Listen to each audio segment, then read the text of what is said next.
Katrina Halili at Chris Lawrence nagdulot ng saya sa mga manunood nang magduet sila sa live selling.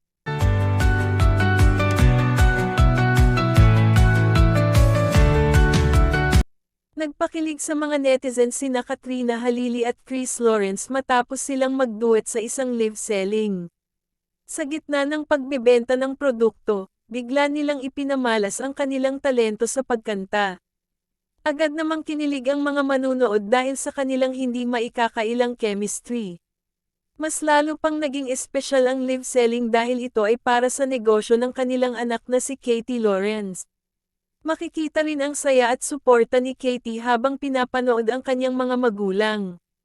Marami ang nagsabing tila bumalik ang dating nilang closeness habang sila ay nagpe-perform.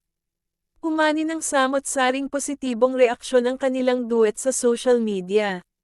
May ilan ding fans ang umaasang muli silang magkatrabaho sa hinaharap. Dahil sa kanilang natural na samahan, naging mas engaging at masaya ang live selling. Sa huli, nag-iwan ito ng kilig at magandang alaala sa kanilang mga tagahanga.